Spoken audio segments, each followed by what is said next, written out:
From Omaha, Nebraska to New York City, from planet Earth to extraterrestrial life in space, a podcast with no equal, engaged in unconventional warfare through your speakers and headphones.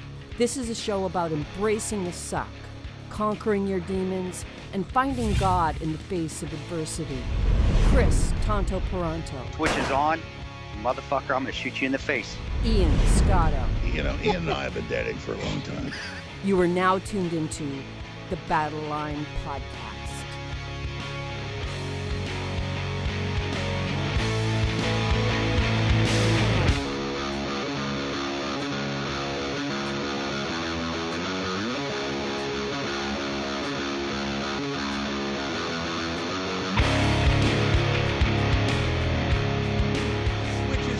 Battleline podcast, and we often say this with a lot of guests. I know we said it last time with Hamidi Jassim, but Todd Opalski is a guy that I've wanted on this show pretty much forever, and we've gotten around to it finally. I'll see if Todd notices I'm wearing my Zen Commando necklace, which he gave me the first time I met him. I had him in studio. That was when he lived in Connecticut. He's now living in Costa Rica, and all around great guy. So I'm excited for this episode. Yeah, should be good. Yeah, I'd like to hear his exploits. I've never met him. If I have, I don't remember. And so sorry, Todd, if we've met sometime. I'm getting old. But yeah, it'd be a good episode, man. Always look forward to veterans on. Always. I mean, I don't think you guys would have crossed paths because as far as I know, like Marine Scout Sniper, and then went on to, we always joke about this, the unit. And I don't even know if he ever did any contracting. So even though you guys are probably the same age, maybe he might be 5 years older, maybe. I don't really know where you guys would have known each other. So I doubt it. Yeah. Well, it's good to have him on. We'll get him on, man, and see what he has to say, of course. Yeah. I always, like I said, with this necklace, all the cool stuff I get from veterans over the years, I do keep, and I don't get as much of it anymore because of the fact that we don't do the in-studio stuff. But like even over here, I mean, I could just see I have like a challenge coin that Leo Jenkins gave me with the Rangers Lead the Way, and I have like the juniors bullet pen stuff, which I got from actually Gold Star Father, and the JTF2 challenge coin that Jeff DePazzi gave me. So I always keep cool. A lot of this stuff. I was going to say last episode, man, got great feedback. I'm just picking up my phone because I see the last review that we got on Apple Podcasts was from Kelly Keeney. Can't wait on Pins and Needles, waiting for part 2. Chris and Ian, bring it. Want to hear these lesser known stories. Awesome interview. And we don't get to say it enough, but like these reviews on Apple Podcasts, so that's the number one thing. It raises our visibility. Comments on YouTube. You can now leave reviews on Spotify, but that episode in particular, and I'm not surprised, got some excellent feedback. Right, and he's incredible. And I think he's comfortable talking to anybody, but we do have a good relationship together, so I think it helps. It always helps when there's a guest and you and I know them, or and we've just not know them, but actually have a sort of relationship with them, that they open up more. And Hamidi's just an incredible guy. And for those that don't know, when he talks about Haifa Street, I know people talk about it, and he's right. Everybody that goes to Iraq, that was the worst place in Iraq. it's so spot on. But he is right. Haifa Street, especially in 2004, 2005, was a very underrated, dangerous place. And it was extremely volatile. And the funny thing is it was right next to the green zone. I mean, you just go out. It's called Little Assassin's Gate. It was called that for a reason, because every time somebody come out, they'd get hit. But it was right there. And that was, that also was a weird thing to me, is it was right outside a major Army unit right there, right outside the green zone, very high security.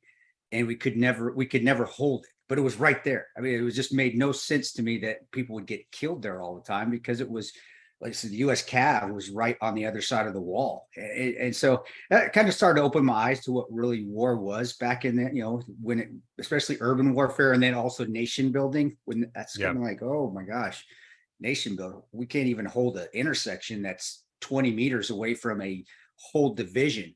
I'm not figuring this out. So, but that being said, when he said that fight on Haifa Street, I knew exactly where he was talking about, and I could just picture them getting picked off, and just the sheer chaos.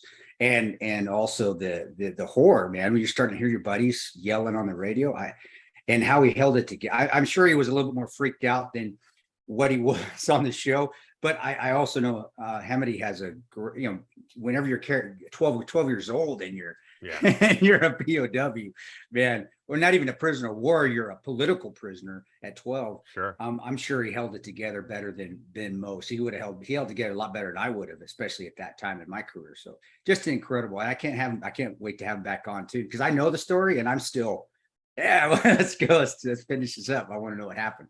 So yeah, and that's the interesting thing too. I actually feel like it kind of worked in I guess our favor that I didn't know the story. I know he has the book out, and full disclosure, I've never read the book. I actually asked him to send one, and I don't think he was able to. And some of the guys we have on, I'll read some of their books. Some of them I've read their whole books. A lot of people, I mean, you just don't get the time to read the book. So everything that he was saying, I read up on his background. I always do my homework, but it was my first time hearing any of that. So my reaction was what you were hearing. I didn't know any of that stuff. Wow. So to me, it was a remarkable story. And like I said, it probably worked out that I didn't read his book because it's too crazy of a story. And just to hear it from him in his words, I'm like, wow. And you could tell that if you do pick up the book, there's probably more to it even than he's telling, even though he was very in depth. Oh yeah, because he served alongside the U.S. troops for pretty much the entire time that we were doing combat operations there.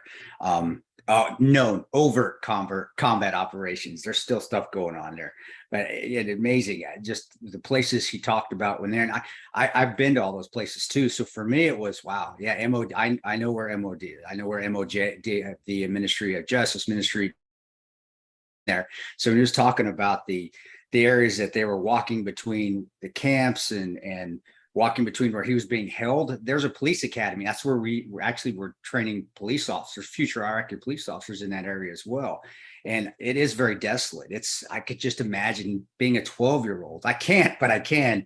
And walking through that area and just be like, I don't know what, you shit in your pants, literally, or just in completely another world. And the way he described it and how he held it together, that's amazing, man. That is that's badassery right there on the next level. And so it was amazing. And I can't wait to have him back on just to hear what other stories he can tell everybody. And he puts things in perspective, especially us Americans that have things that we owe, I think we're the biggest complaining country in the world that has the most things to not complain about. And I think his story just puts things in perspective when you're having a bad day. Think of Hamidi Jassim being 12 years old, hung upside down in his cell, 12 years old for smarting off to a bath party, which that happened. I mean, that's not made up. That shit happened a lot. It makes me feel good that I'm, still living in the greatest country in the world. That sort of stuff. I still will say that sort of stuff doesn't happen to that level. So maybe it does, and I'm just still not seeing it.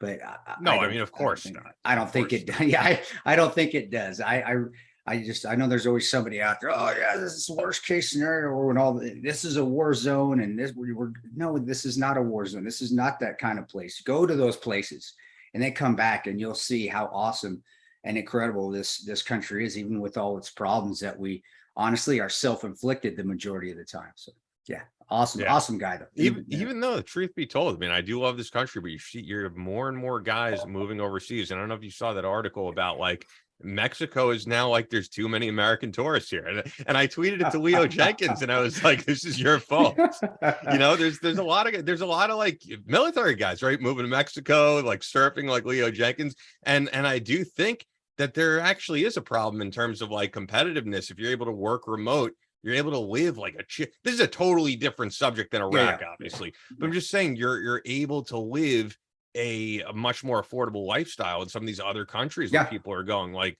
Thailand and Mexico. And I actually do think that's a problem. And not, meant to say Taiwan, but, people or Thailand. I'm fucking myself up. You got Thailand. Yeah, Thailand. But there's a lot of different places, and I do think that's actually a future problem, I think, in terms of how bad the economy is here. But once again, when you put it into perspective with Iraq, there's no comparison. No, and you could live. You ever see what was it? Europe? Not was it European Road Trip, or it was something like that? Euro Trip, where it's a funny movie. It's like an Animal House type. Yeah, where they're in Croatia or wherever, and they have like 15 cents, but they're able to live like lavish kings. It was part where they got stuck in a part of Europe. It was Bratislava is where they got stuck in, and they're able to live like kings off 15 cents. Well, that's kind of how it would feel like if you're in Iraq when you compare the dollar to the Iraqi dinar, which is there's like 1,000 to 1. It reminds me of that. So if you're going to go to Iraq, man, yeah, you could probably live like a king in the middle of just destruction if you want. But it just, again, it's a funny story that I just thought of, and obviously nobody else thinks it's funny out there. I do. No, it is. But that's why, guys, and I honestly agree to that too. When veterans and so forth, I've deployed to South. I shouldn't even say deployed. It's not a deployment. I've worked in South America and Mexico and Central America.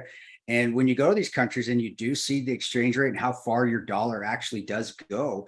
But and that's all changing. That's changing. I mean, I've been seeing more and more YouTube videos of guys in Mexico saying like you used to go right into the town in Mexico and they would want American currency for everything. From what I've heard, and I haven't been there in years, the past 2 years, they don't really want American dollar. It's changing. So I see people, but I still see veterans still going over there. I think it's until it actually does start to affect their pocketbook. A lot. There's still that exchange rate that is beneficial, and also they're used to living, and actually we are used to living in other countries. And to me, whenever I worked in South America or Central America, Mexico, it felt like home. I mean, my Spanish came back too, so you really don't feel like you're deploying. You don't feel like you're honestly out of the. So much out of the United States. I know what you mean. I've been to Mexico. It's been many years, but yeah, Mexico feels almost like you're in Florida at times, does, or South Texas. But you're right. That is a problem. If our inflation and our economy still goes into the tank, more people will move, and that takes dollars. And these are people that have money. Veterans have money that are going to be spending it in another country, which doesn't help our economy at all. So I'm in agreement with you, brother, but I also see veterans still doing it. And then, they get away from all this. I don't know. I guess they feel like they're getting away from all the political and political dividing and division, and they don't want any part of that. They just want to open a bar in Thailand, do the Rambo thing, out there living away from everybody, maybe do an op every once in a while, and then come hang out on the beach and drink a Mai Tai or a mule. Use Tonto vodka and get I know what you're talking about. Get a Moscow mule. But that's also the romanticism of being a contractor or a veteran as well at the end, because that's in all war movies, man. It's like, hey, I'm getting out of this country and I'm just going to go live in the Philippines or Thailand, open my bar and hang out on the beach. And a lot of them, Leo's not so much. Well, that's kind of Leo Jenkins, man. And he's living the dream. Leo Jenkins, Nick Betts, I think, still lives in Mexico. We never had him on, but there's quite a few guys I know who are living that lifestyle now. It's I've heard a lot of people say, the digital nomad lifestyle. You could work remotely now from anywhere.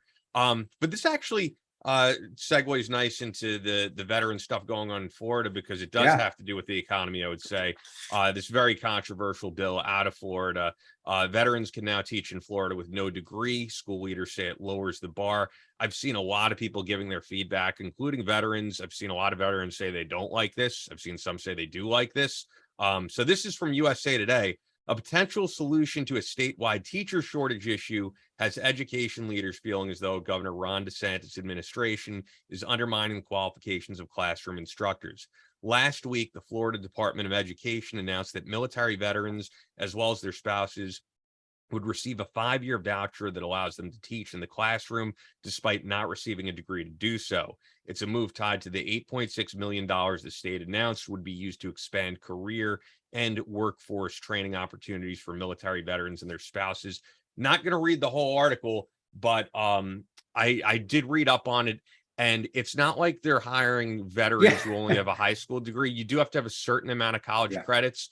You do have to pass certain examinations, but you're basically getting through some of the longer stuff that you would have to do to get a teacher certification. So like I said, I've seen mixed feelings on this. I don't know what your reaction is to it. Hey, we always say people complain so much, but they don't offer a solution. Well, he's offering a solution. Whether people like that solution or not, that's one thing. But at least as a politician, instead of just saying teachers are awful, terrible, this and that, or people aren't working, you say, well, here's a solution I have. So I like, at least there's a solution there. To me, that's a positive response to the shortage. And as far as using veterans, for those that have served know this better. We are teachers. We're students from day one until we get into the NCO ranks and the officer ranks. And then we are teachers every day. We are teaching everything from how to write op orders, to having to shoot a weapon system, to having to, if you're in the finance, having to be an accountant and manage accounts, even though you don't have an accounting degree. So the experience, in my opinion, as far as teaching is there. Now on the dealing with the elementary school levels or the junior high levels, just as a teaching youngsters, that experience isn't there because at least in this country, still, you can't join the military until you're 17, 18 years old. But as far as the teaching experience, veterans have it. That's what you do. That's what I did as a team leader. You're always teaching. You're always trying to pass on knowledge. And in our case, especially at Ranger Battalion, you're passing on knowledge so you have a better chance of survival when you come home. So you take that seriously.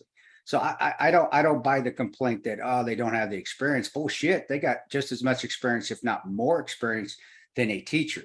Now, not having to go through and get an get a bachelor's in education or something. Okay, I see that. All right, you're right. Yeah, they didn't have to spend the money. But if this is a solution and they can pass the proper requirements as far as testing to become a teacher, and as far I read that article, they have to be mentored as well. So you have a teacher there mentoring you. That's awesome. I mean, that's how you do it. And there's still a pass fail that maybe they still won't be able to do it because they don't have the personality to teach kids. It's hard to teach kids. It's hard to teach adolescents. Well, that mentor's there to make sure that doesn't happen, or it does happen, one or the other. It screens them. So I see it as a positive solution. I see the anger. I can understand the anger from teachers saying that, well, I went through all this shit. Now they don't have to. I get it. It'd be like somebody getting a Ranger tab and not really having to go through Ranger school, but maybe going through an abridged version. Granted, teachers might argue with me. I don't think getting your education degree at university is the same as going to Ranger school. But I do see that. It's like, hey, why are they getting this shit when they didn't have to do what I did? Well, that's not the issue right now, guys. We're in a problem. We have an issue that we don't have enough teachers, and that's the problem. Here's a solution for it. And when I saw the mentor part in there, that's when I was like, okay, I could go with this. If a veteran was on his own doing it and didn't have anybody overseeing or supervising him, or at least helping them through the process of teaching itself, then I'd have an issue with it, because you can't just throw somebody in a classroom of 12-year-olds and say, I know you were used to be at 10th Mountain Division, you're a sergeant major, and here come teach these 10-year-olds. That doesn't work. You got to have somebody that can mentor you through that, so you get to deal with the personality of the kids. And it's just different. I know from teaching firearms, I've taught kids and I've taught adults. It's a completely different animal. But having my mother as a teacher, and my mother as a retired teacher, and having there to actually mentor me to teach kids, honestly, it was easy to do, having a tremendous mentor right there. And so I knew how much patience I needed to have. And firearms is dangerous, so you got to have a hell of a lot of patience with kids, and a lot more supervision, oversight on them. For most of them, and sometimes with some adults too, but for most times. But again, I had a mentor to help me, but I'd already been teaching as an Army Ranger and in Special Forces community, and then also as a contractor, I was an instructor for many years with Blackwater and then with the agency. So I think this is a solution. I think this is a good solution, but I think it needs to be monitored at least 6 months to a year to see what's going to happen. And if it doesn't work, then you cut it, but you got to do something. And there's plenty of work out there. Veterans need work too. Believe me, they keep going to foundations to pay their bills. Let's knock that shit off, veterans. There's jobs out there. In Florida, DeSantis has given you guys an opportunity, a tremendous opportunity. I see it. Don't squander it. But again, I revert back to playing devil's advocate. I can see why teachers are pissed as well, because the veterans aren't going to have to go through what they went through, but veterans went through something else that they didn't have to go through, which I would say is probably much harder, much more difficult, especially physically, that I think it warrants them the opportunity to become a teacher. But the end of that article there too, where they did their little study in Florida so far, I don't think any veterans have applied for the program yet. So Well, I think it just started. I mean, okay. all your points are well taken, but personally, sorry, I think this is totally just a Band-Aid over a bigger problem. I think teachers are not being paid enough there. That's really what it goes back to in the economy. I mean, I could tell you I have plenty of friends who have been teachers. Actually, my friend TJ Bova was former Army, became a teacher. He's not doing that anymore. He's at Outpost Armory Range in Tennessee at Murfreesboro. He's a safety officer there now on the range. But my friend Mark, who was in the band Electrocutioner, they did that song "The Switch Is On," inspired by you. But Mark loves his job as a teacher. And why? Because he teaches at my former high school, and I can tell you for a fact they pay their teachers very well. So he feels very compensated. The high school I went to, so many people went on to Ivy League schools. I graduated with plenty of people who became millionaires, plenty of people who run Fortune 500 companies. And yeah, your taxes end up reflecting that, but at the same time, your property values go up if you have good school districts. And I just think it's a Band-Aid. Actually, I think this, DeSantis doing what he did with police officers who were unvaccinated, for example, where he said, if you move here, not only will we be able to get you a job, but you'll get a bonus for moving here. That would be way more of an incentive rather than, I think, this Band-Aid. Just, I think there's plenty of people with teaching degrees. The question is it worth it? People are finding other ways of making money. And if there's a shortage, they need to find a way to bring in some of these teachers, probably from districts here. I'm in Connecticut now, and I don't really know about here, but like New York, for example, some of these higher paid teachers, they can make it competitive over there and say, come over here to Florida. We'll give you a better wage, or we'll give you something competitive. And I'm sure plenty of people would do it. So, I mean, it's just like any other job. If there's a worker shortage, there's a reason for it. It means that the job's just not paying enough. Right. And hey, raise the rates here, raise the wages. There's fine. It works for me too. I think that's another solution. I think both can be a solution, to be honest with you. And I think veterans would make tremendous teachers. And I also do think, my little birdie over here is also thinking, well, are the teachers teaching elementary school transgender studies or something, or teaching that's indoctrination? Because Florida's that's a huge argument there with Disney and all that. Is this coming into play too? And is DeSantis or his advisors thinking, as a veteran comes in and teaches, they are not going to be for that line of teaching? Does that have some play in it? I know it didn't see in the article. I'm just again playing devil's advocate when I read the article. Does that have something to do with that decision? And the only person that can answer that is DeSantis or the advisors. But to say that it may not have a part of the decision right now, I would say would be folly. I think it probably does. And that's also maybe where DeSantis says, well, screw this. Again, I'm going on a tangent, guys. This has nothing to do with the article. It's not what he's saying. My brain just kind of works this way. It's just, I'm just thinking, was DeSantis sitting in there going, well, man, I don't want to bring any more teachers in that are teaching this Common Core wokeness stuff. Well, Common Core, there's nothing you can do about that. I mean, that's national government. I'm just using it as an example. Yeah.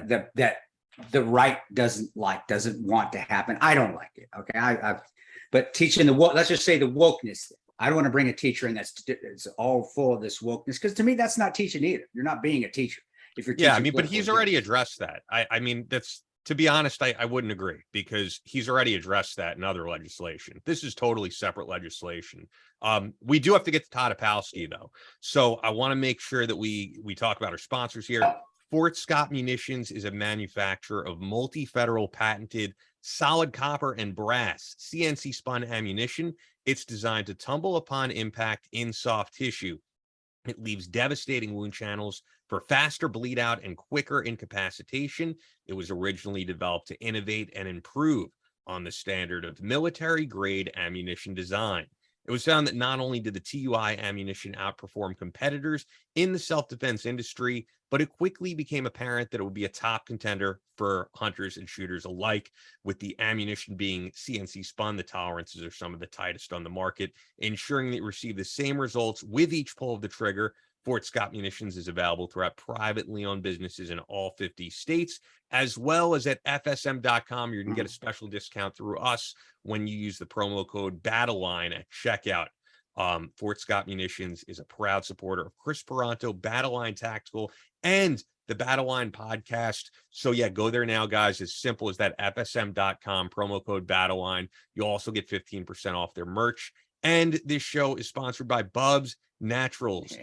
Bubs Naturals is such a great company, whether it's their collagen protein, their apple cider vinegar gummies, the Fountain of Youth formula, MCT oil powder, all great products. All things that are going to help in your recovery and also help in your overall well-being and health and in your fitness journey, which I know a lot of you guys listening are on. Yeah, Bubs is incredible. So is Fort Scott Munitions incredible. I'm gonna go shoot here later today, but Bubs is tremendous. Got still best collagen protein out there. My joints and my back and my shoulders, everything have never felt better, and that's all a testament to Bubs. And the MCT oil, guys, works very well. And if you have inflammatory bowel disease, it has really, with the collagen, helped rebuild my stomach lining, helped rebuild my gut. At least that's what I feel from the inside. And I haven't had any flare-ups since I started taking Bubs. And I think that's not a coincidence. That's directly related to their product. So it's a tremendous product, guys. Try it. You're going to stay on it. You're going to love it, and you're going to feel better. Give it a few months to get in your system. But once it does, you'll start to feel the difference, and then your workouts and all your training is going to improve, which you're going to start. So you're going to start to see a difference as well. Best collagen protein company out there by far. Yeah, and they're giving back to the Glenn Doherty Memorial Foundation with every purchase. So you're helping yourself achieve better wellness, and you're also helping a great cause. So bubsnaturals.com, promo code Battleline for 20% off. Bubsnaturals.com. Use the promo code Battleline for 20% off. Todd, you see my necklace? Awesome. I love it. For the listeners, I might as well just start. I mean, this thing, you really did a great job. This is like hand carved wood. Yeah, I'm excited to have you back, man, because it's been probably over 5 years since I got to meet you in person. Yeah, 4 years, I think, 2018. Well, it's nice to meet you. Look at the background. Look at the background there. Right, that's pretty. That's beautiful, man. Yeah, Camp Zen Commando. That's awesome. Where are you on? So you're on the West Coast, obviously. Are you in the coast or are you inland in Costa Rica? I'm inland a little bit. I'm about 3 miles inland from the coast. That's still the coast. I'm in the Midwest, so you're thinking literally on the coast, where I'm thinking on the coast, like you're 50 miles from the, yeah, to me, because I am nowhere near an ocean where I'm at, but that's cool. No, it's beautiful, man. It's amazing. It really is. Gorgeous. Yeah. It's a great place. Love it. I was just going to say, we'll keep all of this in here because I think people like all this stuff, but I'm going to give you an intro. We'll get right into everything. And Todd's background is just tremendous. Marine Scout sniper, who then became an assault commander with Special Missions Unit. And then on top of that, competed as a natural bodybuilder, as a triathlete as well, worked in tech in Silicon Valley, and then currently running Zen Commando, your retreat in Costa Rica, centered around fitness, mindset, and leadership. Before we even get into your background, and a lot of this audience doesn't know your whole background, I got to tell you the story of when I had Ryan Fugit on. And Chris wasn't on that episode because you were having connection issues, but this was, I just thought, amazing for people who didn't hear it. Ryan Fugit, who's former CIA, had you on his podcast. And, you know, a lot of people are really amazed at your background because I think it's very unique. I don't know if there's anyone else who went from Marine Scout sniper to working in the unit as an assault commander. So he apparently was getting flooded with comments on your interview saying, this guy is stolen valor. He's a fake. Like, I don't know why you had this guy on. And Ryan said he started to question himself, and he was talking to his contacts, and they were saying, no, this guy's for real, but he wasn't sure. And he said for like a day there, he was circling around his house, and he was talking to his wife saying like, shit, should I have not had this guy on? Did I get duped? Did I have a stolen valor guy on? And his wife said, you know what, give it 24 hours. Let Todd, tell you what's going on, and we'll figure things out. And he goes, sure enough, on that video, it wasn't Todd who had to respond. There were a ton of guys who responded to the troll comments and said, hey, this is who I am. This is my background. Not only did I serve under Todd, but Todd was one of the best leaders I ever had. So I thought that was so cool that, you know, sometimes these people can't believe a background like yours because it's very peculiar. Yeah, it's different. I saw those comments, and you know, I had the opportunity to reply and post my DD 214. Like, I thought about it. You know, You didn't post it, didn't you? Didn't post it, did you? No, Like, screw no. them. Fucking Right. them. Oh, Yeah, I'm just like, whatever. You just ignore certain things. It's just like politics. It's just not my lane. I ignore it. It's just distraction. So, and the truth always comes out. Yeah. The truth always comes out. Well, and for our listeners to know that, yeah, the unit takes on anybody. It does. It's for you guys. Anybody. I've actually even the 2 unit guys that came to Benghazi. One was a Marine. He was a former. I'm going to say former Marine just to give Marine shit because I know I'm going to get trolled for that. But well, and being in the Army and being in SOCOM for a little while myself, that's just. I don't think people really know that though, unless you're part of special operations, and because they attribute the unit with the Army, which is not the case. Anybody can join the unit. It doesn't make a difference who you are. Sure, and it's ever changing too. Yeah, and they keep their things close hold. Yeah, of course. With how they screen Yeah. and their assessment, and that's what makes and breaks them is their assessment and selection. Yeah, of The course. screening process. Yeah, it's one of the finest recruiting, assessment and selection, newbie orientation programs I've ever encountered. That's funny. Newbie That's orientation. the Marine Corps boot camp. Marine Corps does a pretty good job too.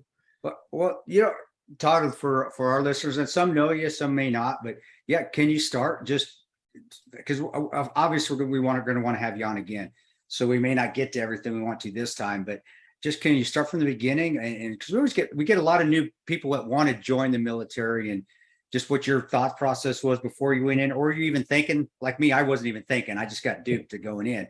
But were you thinking? And then once, like I said, the Marine Corps boot camp, that is just a story in itself, especially the time you went through, because I know you're about 30, 35 years old.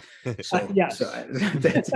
But would you mind going through that a little bit? And if you have like any traumatic or not traumatic stories, good stories, traumatic, can you tell us? Absolutely. And again, thanks folks for having me on the show. I appreciate it. No, it's an honor. To all the listeners, thanks for listening. So I grew up in Connecticut, New England, in central Connecticut, blue collar family.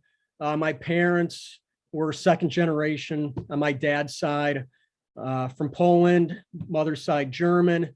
And I grew up in a very strict environment, Eastern European type. And my parents, they had me older in their life. They had 5 kids. I was the youngest. So my mom was 43 when she had me, and my dad was 47. So definitely one of those oopsie babies. I had 2 older brothers, 2 older sisters, and my mom had her first child when she was 15. So my parents, they were young parents. They had 5 kids, never went to school. They grew up during the Great Depression time frame. My dad was in World War II.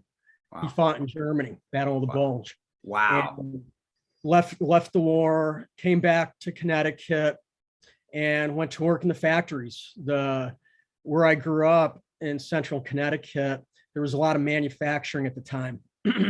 Textile mills.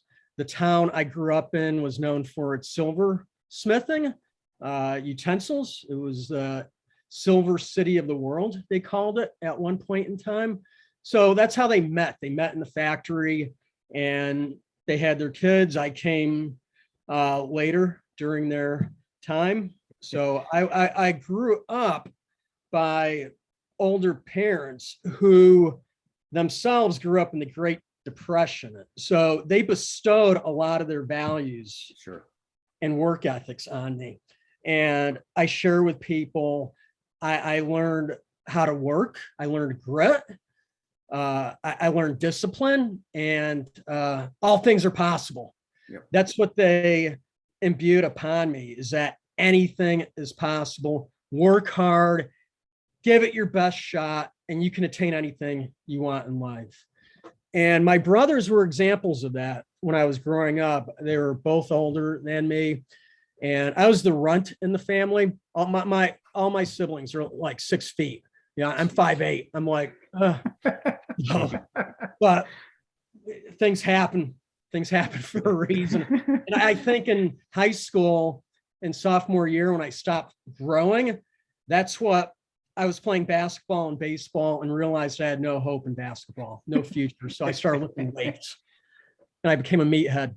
And I went to technical school, and senior year in high school, I had some options. Well, not really. I wanted to go to further my education into higher technical school, because I went to a trade school. I come from a line of carpenters, but my parents didn't want me to take carpentry, because at the time there really was no money in carpentry. Okay.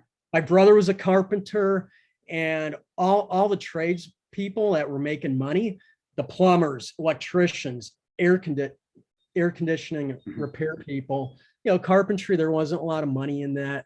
And so I took machine drafting. Wow. Senior year, I was lifting weights, bodybuilding. I got into lifting weights sophomore year.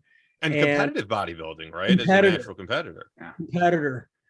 Yeah, there were a lot of meatheads where I went to school. There were gear heads. It was technical. Education was not an emphasis. It was just jacking steel, being as big and as tough as you can be. That was it. Yep. And me being the smaller guy, I had to lift the most amount of weight, just be a big guy. So one day, and it was in the 80s I grew up, time of Arnold Schwarzenegger, Conan, Muscle and Fitness, Soldier of Fortune. You're just around this testosterone, you're seeing it. And it feeds you. In my neighborhood, we were pretty, to today's standards, I grew up in a violent neighborhood, I guess. We played football, like tackle football. On the street, On the street.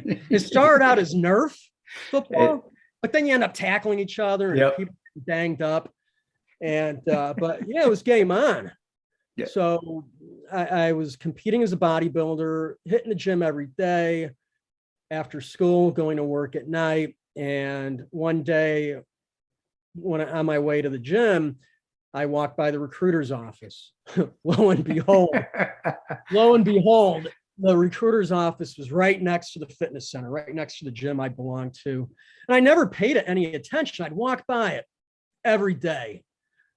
Maybe 2 years since I was a sophomore. I'm a junior now, and I'm walking by this recruiter's office, never paid it any attention. And I saw this poster, caught a glimpse of this poster, and 2 meatheads coming out of the ocean with twin 80s, scuba tanks, and these mini machine guns in their chest. Yeah, you fell for it, man. You fell for it right there, just like the rest of us. They suckered me.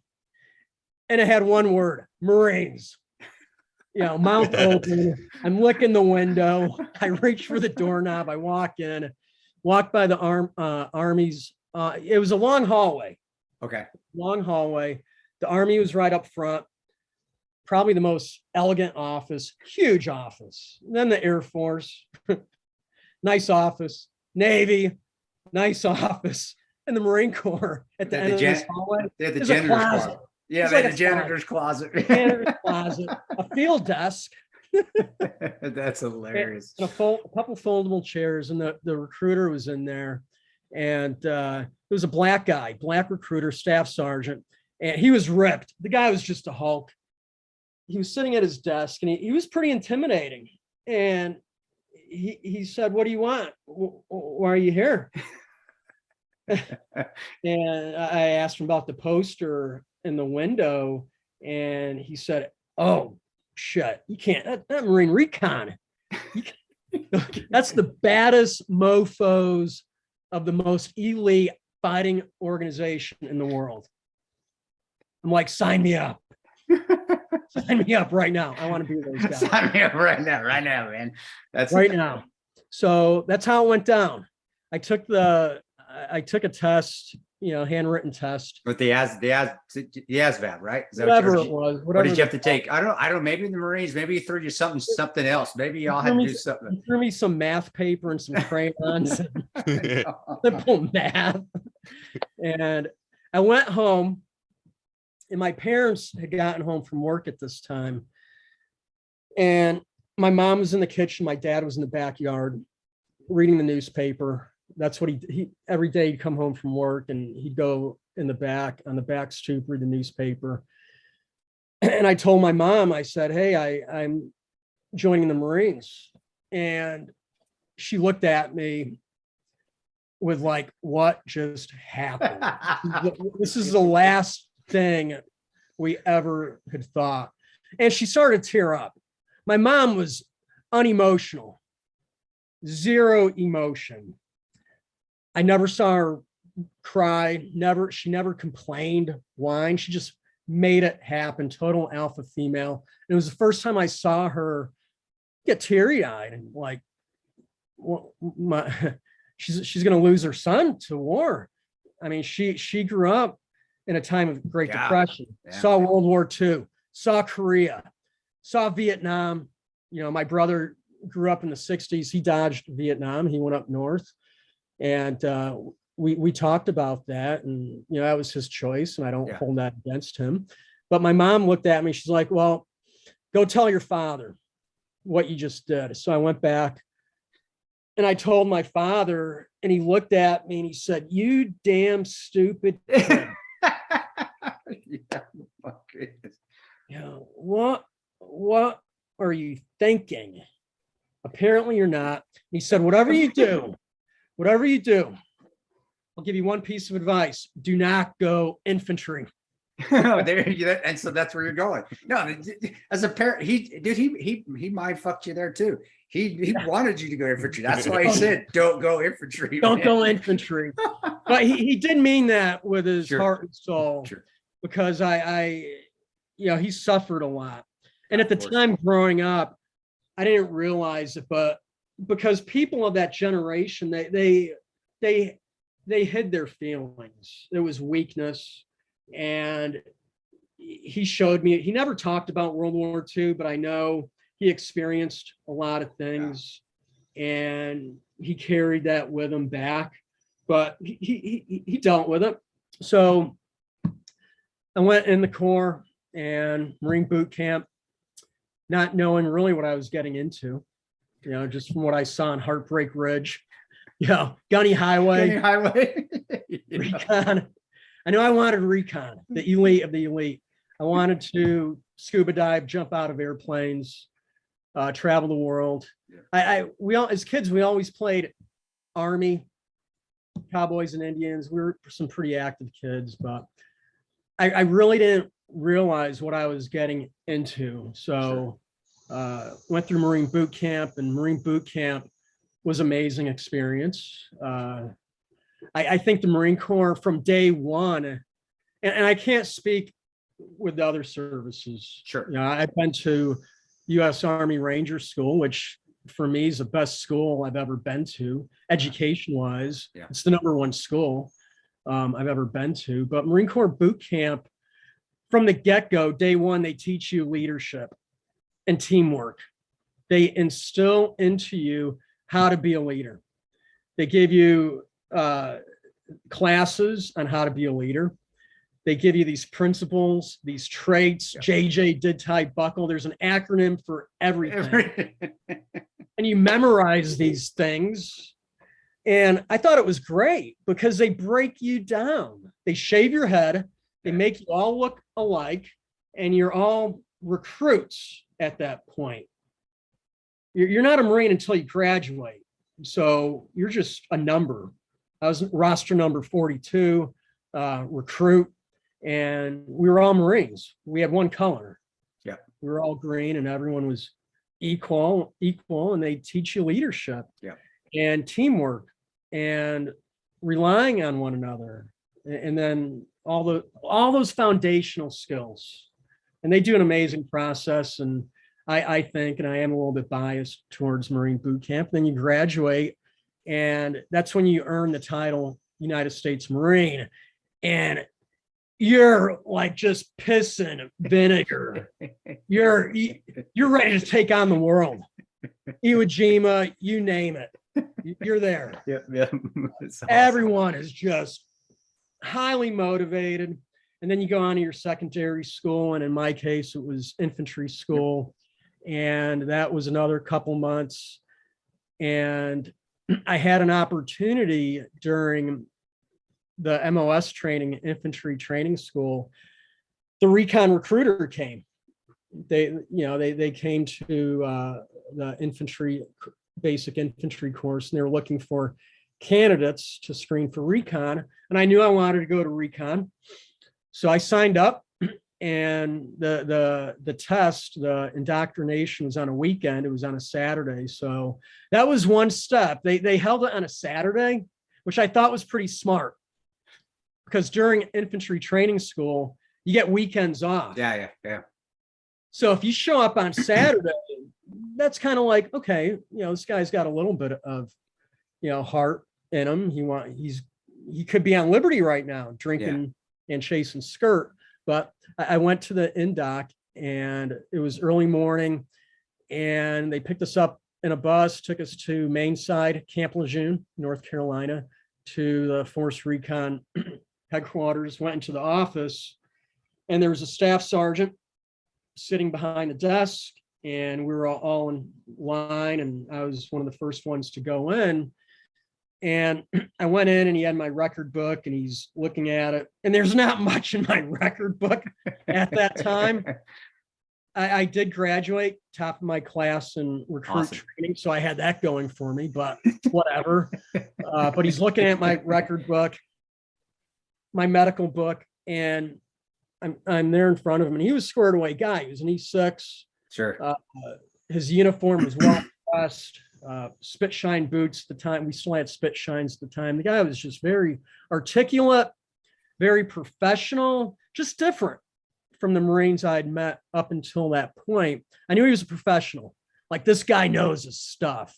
Yeah. It's how he was carrying himself. So he wasn't screaming and yell at you, but not you knew screaming. but Just he didn't have to, because his demeanor, his demeanor was intimidating enough. I was uncomfortable, because that was the first time I'm in this environment. Yep. I'm like, whoa, he's not yelling at me. But his first, he looked at my record book, and he asked me, he's like, all right, here's your first question. How do you spell reconnaissance? Oh, shit. And it's not recon. I want the full version. And I'm there at attention, or parade rest. I think I'm at parade rest at this time, somewhat at ease. I wasn't at ease. But Yeah. my eyeballs are still looking at his chest. I'm like, R, E, C. Is there another C? I'm not kidding. How many N's and S's? Yeah, I just know recon. I didn't know it was reconnaissance.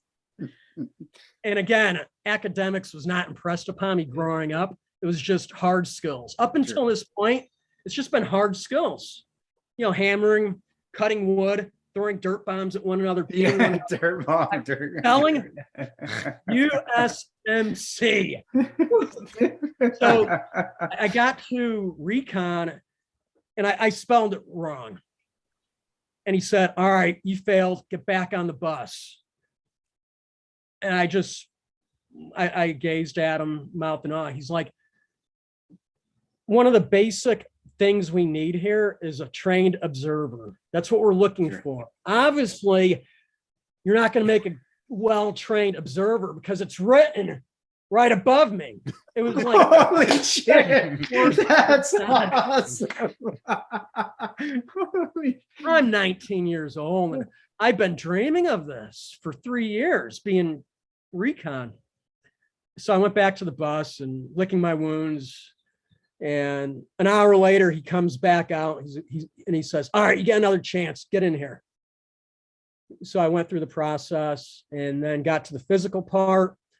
And it culminated in a 10-mile. It was a pretty good indoctrination for what they had at the time, how they were screening individuals.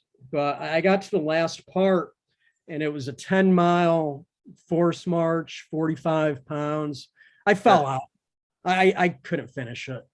Wow. Yeah, I failed. I just wasn't, my body just wasn't conditioned to hike that long, a 10-mile hike. I'm still a boot. We haven't done anything like that. Maybe 20 pounds, maybe in boot camp, we did some miles, but this is 4 hours.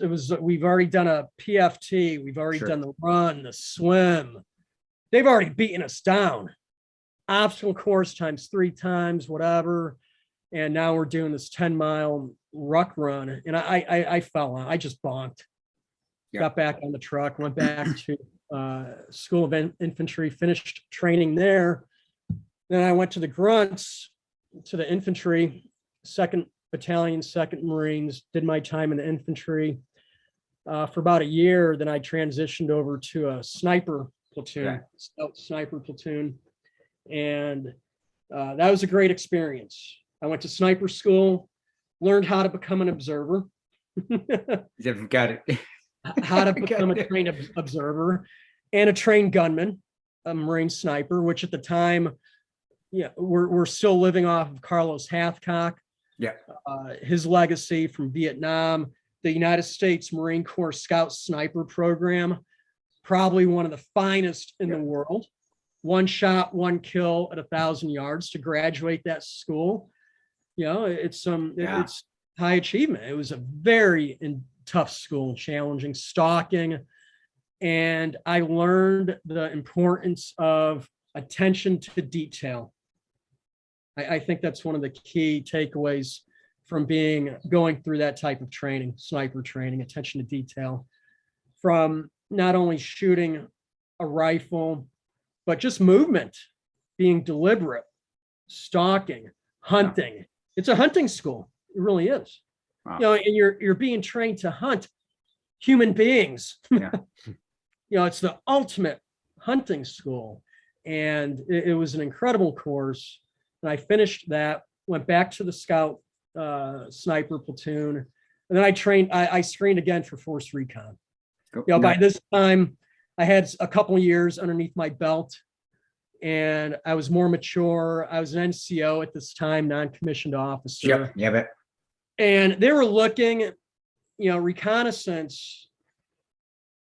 They look for more mature individuals. They really want maturity, and we can go later and talk about this, maybe about how I'm not so much as signing up and going right into reconnaissance. There's programs now where you can go right into reconnaissance right off the street. Yeah. They have those programs. Same with being special forces. There's some. Yeah, they do. They have the Alpha. With reconnaissance, that's always bothered me, because for me, I believe there's a level of maturity, that's required, that you can only gain through experience to be a recce guy. And that's something I saw at the unit, is that the recce guys were the most seasoned, the most experienced. They had already done their time in the assault teams. Okay, now they're doing recce because they know maneuver, they know what to look for, they know how to report, they know what to look for as a direct action. As an assault person. So I believe and strongly think that you need a certain type of maturity to be a reconnaissance Marine. By this time, I have maybe 4 years in the Marines. I passed this time. I knew what was coming. I conditioned myself better. And then I did my time, Force Reconnaissance Marine. I was there for 6 years, 91 to 97. Did a couple tours, 3 tours, perhaps, deployments with 2nd Force Reconnaissance. Great experience. The leadership I had, the NCOs, amazing individuals. The greatest leadership I've had has been non-commissioned officer leadership. And I'm grateful for that. Mind you, as well, I was fortunate because I'm a product, I would say, of Vietnam guys. There were still a lot of Vietnam folks in the military when I came in. Sure. So the emphasis at the time was mastering the basics, patrolling, shooting, reconnaissance, basics. PT, we PT'd every day. It was important. You know, I was challenged every day by my non-commissioned officers. E5 sergeants leading teams. My platoon sergeant was a staff sergeant with 17 years in the Marine Corps, and he's Jeez. Promotions back then were slow. You know, That's a lot. That's a lot of years. That's a lot of years to not get your 7. And yeah, bro, I want you to keep going. I just wanted to ask you. I don't want to break you off there, you know, because I do understand the X-ray program with the SF guys. The SF babies is what we call them. And I had one on when I was with 19th group, and I agree with you there. I don't think it's made the units stronger. To be honest with you, I completely agree. You've got to have that background and that to get that trial and error and to get that and just to earn the right to go to those schools. Do you think it's made it weaker? You think recon's gotten weaker because of that or stronger? And this is your opinion. So you know the deal. People are going to disagree with you. They're going to agree with you, but I think it has made SF a little weaker. I do. Not that there aren't good guys that have come out of the X-ray program, right? But more times than not, the experienced guys just you're right. Just the knowledge base. Knowledge base, leadership. That's the most important aspect of it. Leadership. Yep. You need to have experience to be. That's leadership. Yeah. You need to have the education and the experience. And when you come off the streets, 18-year-old, you go to this recon pipeline. Yeah. And I'll tell you this. I know I've been out of the military for 8 years now, 9 years. From the time I went in to reconnaissance when I was a young lad to when I left, the reconnaissance community and the program grew by leaps and bounds. Yeah. So I give them credit there. You know, they've done a phenomenal job. They still recruit, from my understanding, a lot of folks from off the street. And from what I witnessed, from what I saw, when I went back to the Marine Corps after I did my time at Fort Bragg, I was in a training cadre, and we were responsible for preparing Marines to go overseas. And we would put the reconnaissance teams through the CQB package, the reconnaissance package. We prepare these guys to deploy with these amphibious Marine expeditionary units. And I saw a lot of young guys, platoon gunnies, gunnery sergeants, E7s with 10 years in. Yeah. With 10 years in. Yeah. And to me, that they pretty much were the 4th team leader. Yeah, there was a fine line. Yep. You know, when I grew up, when I was coming through reconnaissance, if I called my platoon sergeant by his first name, that would have never happened. No. That would have never happened. Is that happening in the Marine Corps now? That's SEALs and SF, but is that happening in the recon now? Well, wow. Like I said, I've been out for 8 years, but it was getting a little bit loose. I saw it, Wow. you know, in certain environments. And that comes down to discipline and accountability. Yeah, I agree. Well, there's a time and place. I agree. But you know, you have a 10-year gunnery sergeant. Maybe he just finished being a team leader, and because there's no one to fill that position, they bump him up from team leader to platoon sergeant in the same platoon. You know, where his comrades, he's leading his buddies now. Yeah. When I was in the infantry, when you got promoted, when you became a corporal, they moved you to a whole nother platoon. You know, so you're not working with the same people.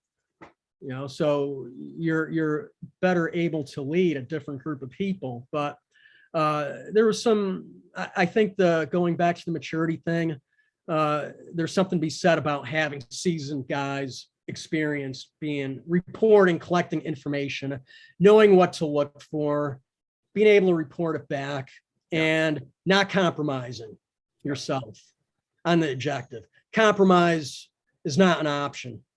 And I saw a lot of these young folks, especially nowadays, we live in a day and age where it's 5 seconds. I mean, information.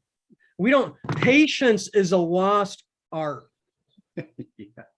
Tactical patience is a lost art. Well, that's something, and that's a quest I've been on, and that's where Zen Commando Solutions comes into play, is slowing ourselves down. Because there's so much going on up here, the monkey mind. Yeah. And being in infantry, you need to be deliberate. You need to be calculated. You need clarity of thinking. Yeah. There's no reconnaissance. You're jumping behind enemy lines, parachuting, and you can't afford to get compromised. You got to take your time. And it's attention to detail. Well, that's where the stalking comes in. That's what should be teaching. And again, I didn't go that. I don't have the patience. I don't have the patience to be in a state platoon or be in a scout sniper platoon or to be a ranger sniper. I knew that on myself. So I was like, nope, machine gun, then put me on a team and I'll start. I just want to kick indoors. I don't have that patience. And you're right. That patience is a discipline that you have to have some base into it. You do have to have a little bit of it already from the get-go. And I never had it growing up anyway. So it even doesn't matter how many times my mom whooped my ass for not paying attention. It didn't matter. I didn't have it. But then it comes even more so when you go to your training. And you're right. That is a hard thing to have. And you have to have maturity to have it, but you just have the discipline that comes with it. So, seeing them now and I, you don't need to badmouth anybody. I'm not asking that. I've seen my differences in the Ranger units as well, but have they lost the discipline? They still have the tactics. They still have the ability physically. Now kids are even stronger than we were growing up, but is that the discipline that's lost? The lost art, I guess I should say, in the new units, since we have so much access to this shit now, this technology. I think just writ large on a macro level, the military in general, I'm not even going to address reconnaissance or special operations. People don't fail. Leadership fails, period, bottom line. I took that from one of my readings before, Vietnam reading, where the author is like, the United States didn't lose the war in Vietnam. They lost it in Washington, D.C. Yeah. Civilizations don't fail. Governments fail. Yeah. And you can apply that I apply that to leadership. That's one of my things. People don't fail, leadership fails. Parenting, church, community, business. And it goes back to leadership principle, set the example. So I going back to your question, the discipline thing, I think overall the military has lost some sort of discipline. Yeah. The standards have been reduced. Yes. I was home. I've lived in Costa Rica for 4 years now. Which is wild, by the way. I've met you when you were still, I'm currently in Connecticut. I met you when you were still in Connecticut. So, right. And I do want to make sure we get into Zen Commando. Getting back into what you were saying now.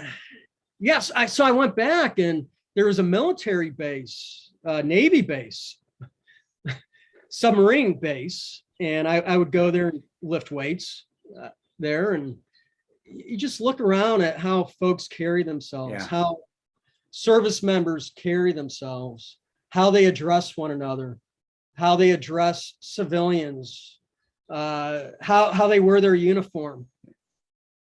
You could tell a lot about an individual by how they carry themselves, especially in the military. Yeah. That's why I thought in the Marine Corps, when we used to be spit shine.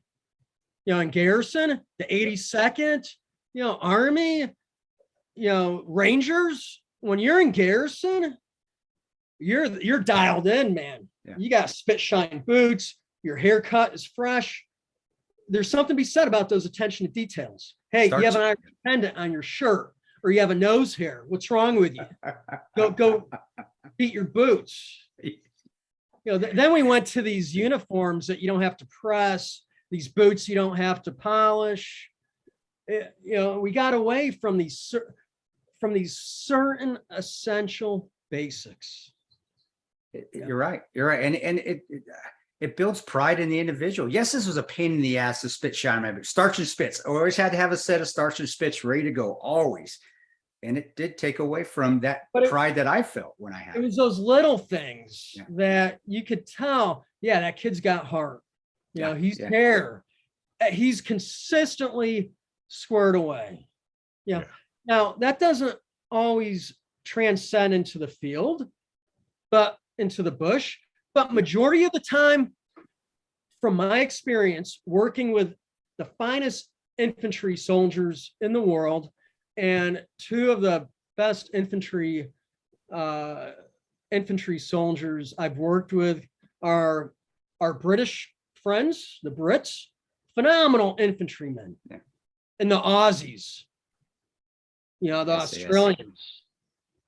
They're just world-class infantrymen.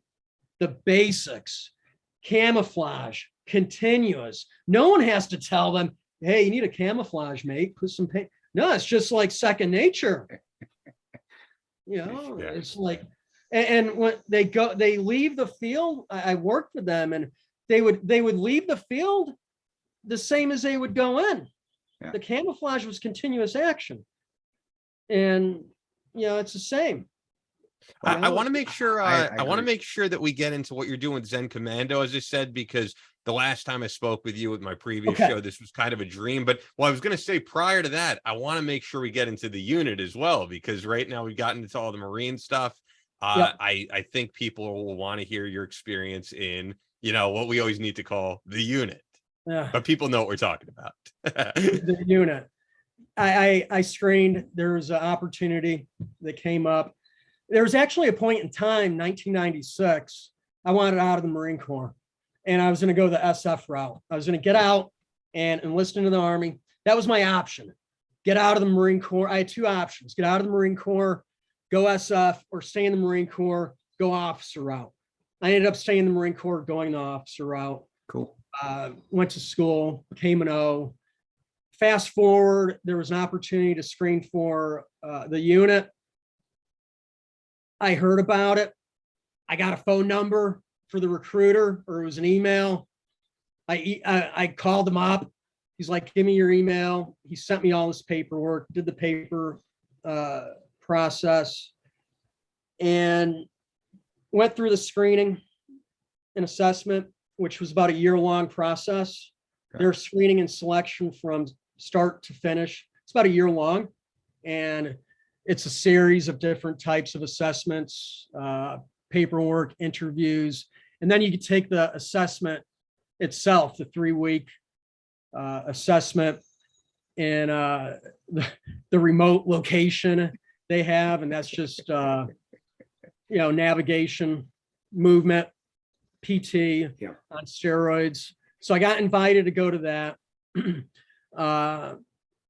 I sustained a severe injury during ANS.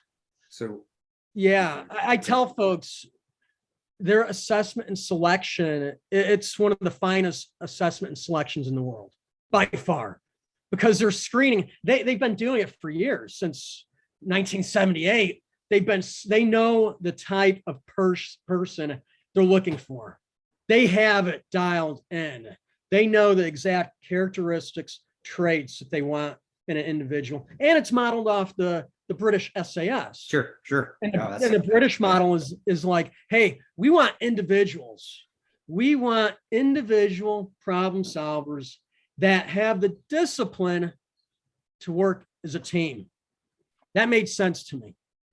So I sustained an injury, and when you're going through assessment selection, it's designed to where you're going to face a wall. You're going to come across the obstacle. Everyone's going to come to this wall, whatever it may be. It could be mental, it could be physical, it could be emotional, and you're going to question yourself. And you're going to go, okay, the Q word's going to come up, QUIT, and you're going to think about that, about tapping out. And in my case, it was a physical injury. I rolled my ankle. I was running cross country. You have a heavy pack, 60 pounds. Yeah. Oh yeah. And I rolled my ankle. I shook it off. I rolled it again. I rolled it 4 times in 1 hour. Ow. And I came short. I came short to an RV where I had to check in to get my next point. And I stopped about 200 meters from the RV, and I took a pause. I did a rucksack flop, broke out my water, and I thought about going in and just tapping out at that time. I spent probably 45 minutes just going through this. It was the first time ever in my life that I thought about ringing the bell of QUITTI. First time.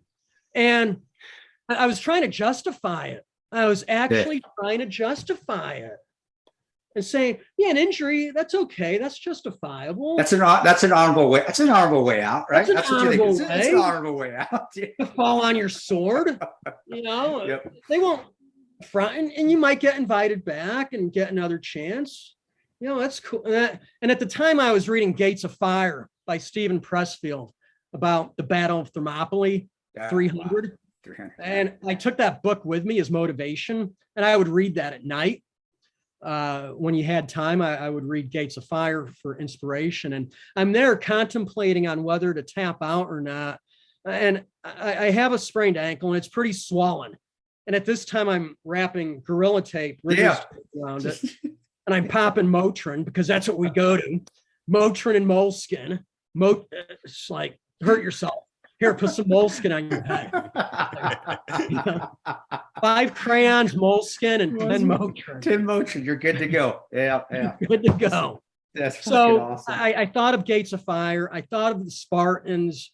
I'm like, you know what? A Spartan would not tap out over a hurt ankle.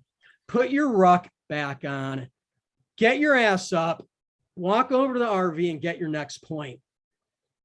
So I talked myself into getting up, getting out of the fetal position. I took my thumb out of my mouth. I walked over, got my next point. It sucked.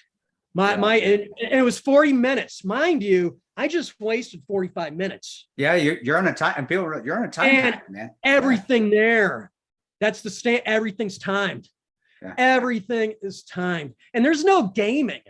You have no clue what assessment and selection is about. You don't know how they're gauging you, how they're timing you, you have no clue. You just know that you need to give it your best. Everything, every activity, every event, whatever it may be, you have to give it your best. And you're always under observation. Yeah. Even when you're sleeping, you're just constant. So I made it through. I passed. I did the long walk at the end. Wow. That was tough with an injury.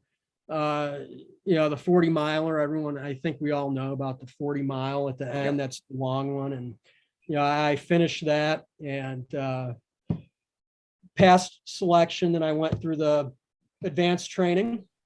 I got invited to go to the training course after, where you go and learn how to be a basic operator. And then I graduated that and went to my squadron. That's awesome. And I think it was maybe 2 weeks after finishing the training course, I was overseas in Iraq. So this was early 2000 that this was going on? This was 98 at the time. 98. Okay. I took selection fall 97. So I'm at the unit. Oh, forgive me. No. Forgive me. 2007. Okay. Gotcha. Oh, Gotcha. wow. Gotcha. Yeah. 2007. I lose track of time here in Costa Rica. I bet you do, man. So 2007, I took selection. 2008, And I would imagine, I'm just thinking, you must be competing against guys significantly younger than you if it's 2000. Oh yeah, I was an old cat in training course. I've already had 20 years in the military at this time.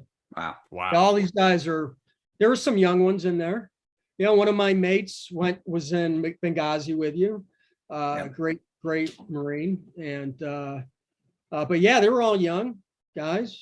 Yeah. But the unit. So is that Tig you're referring to, or No, the Delta guy. There was a Delta, the guy that came in. He looked young. Really he was a young guy. He was very young when he got selected. Okay. I didn't think when I saw his face, 27, I thought maybe he was 20. You know, I'm 40. All of us were 40. Guys. Yeah. He was one of the youngest guys, Yep. Candidates to get selected. And, you know, again, the organization, the unit's screening for a certain personality. It's not just physical. Yep. You know, I don't know what they were looking, and I think they felt, you know, Marine officer, let's give this guy a try. Let's see. Like a charity case, maybe. But I finished the training course, and I get immediately assigned to my squadron, and game's on. The game is on. You know, it's sink or swim. There's no coaching. Yeah. You're good. It's game on. You know, there's zero margin for error at the unit. And before I got to my assigned squadron, my officer mentor, phenomenal Army officer. I had some great Army mentors, officers, and enlisted at the unit. Amazing individuals, amazing folks. You didn't work with CJ Dugan, did you? Did you know that, guys? We're gonna have on. I forget which squadron. I'm just totally going off. But I know Dutch Moyer, Chris Moyer. Oh, you know, Dutch first bat. Yeah, I know him when he was that guy. When he was first, one of my buddies, Andy Phipps, was on his team with. Now I know. Yeah, I know Sergeant Rangers. I love Rangers, man. I just don't say that, but yeah, Rangers are like jarheads, man.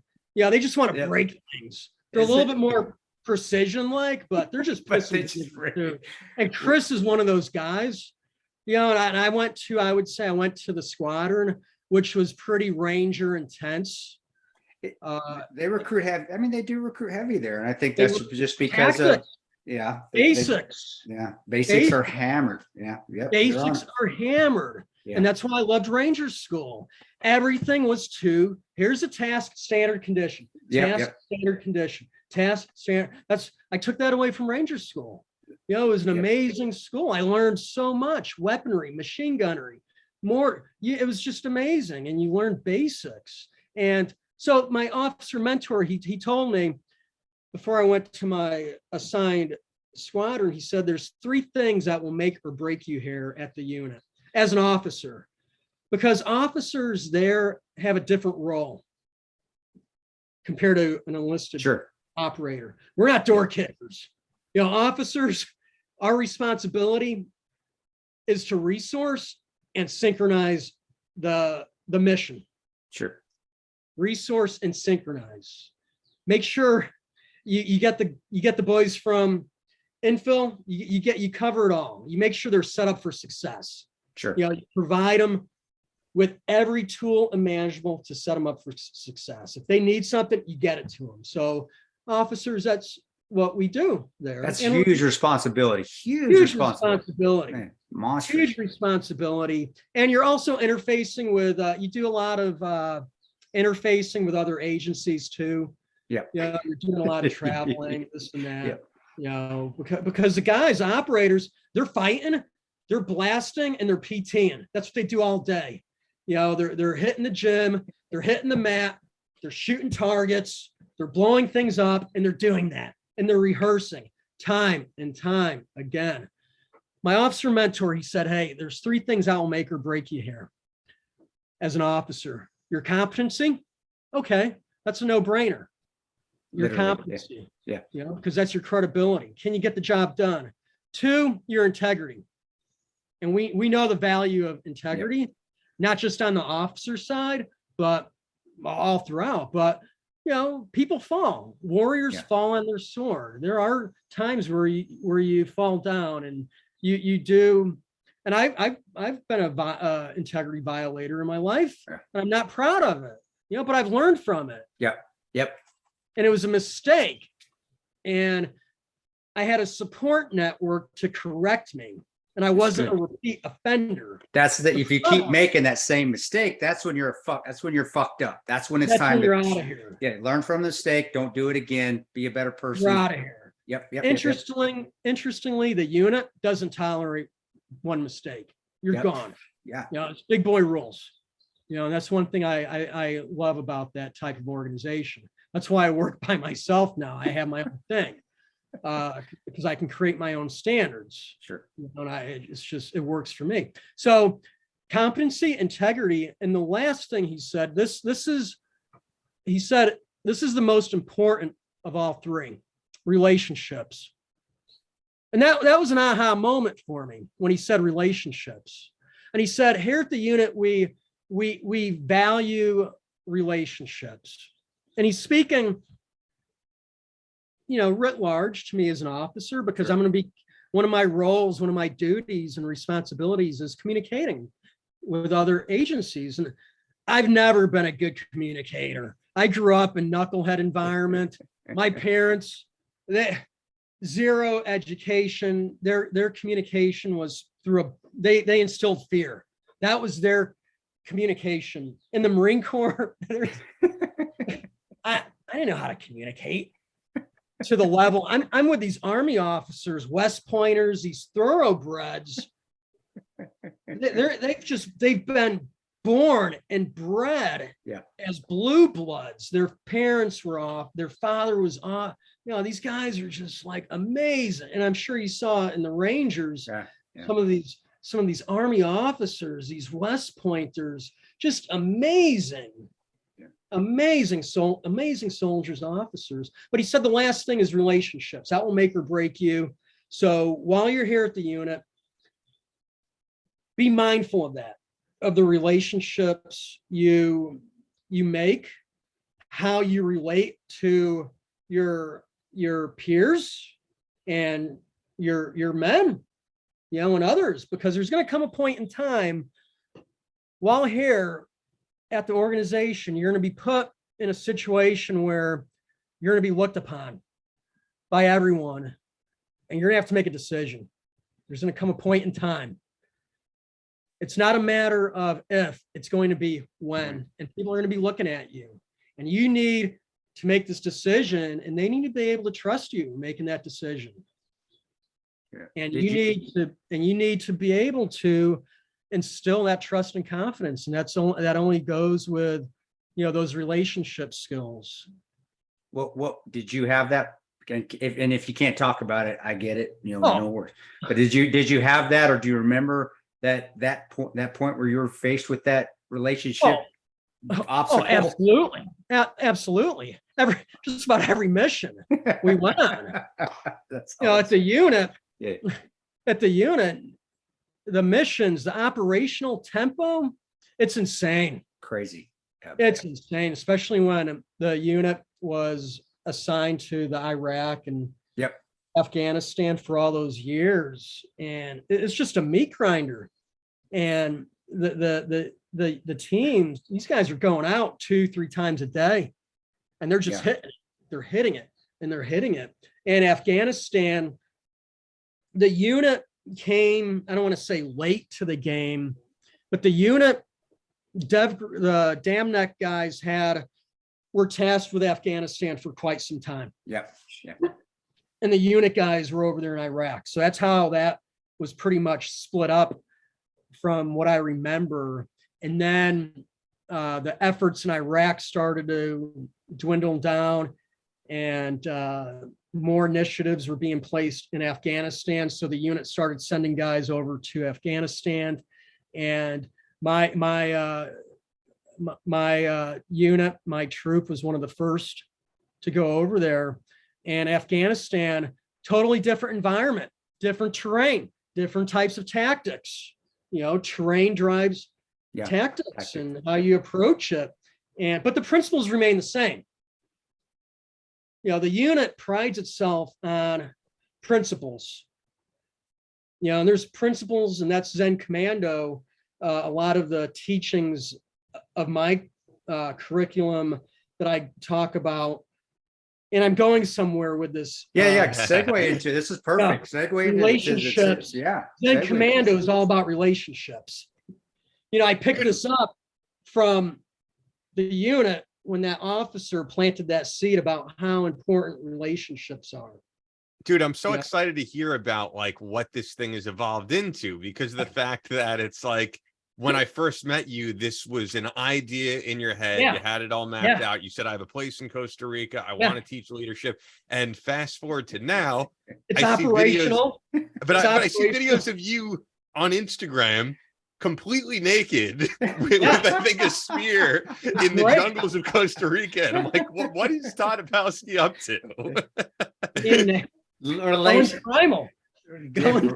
Relationships with the monkeys and the freaking trees, being naked and having a beer. It's all relationships. That's awesome, man.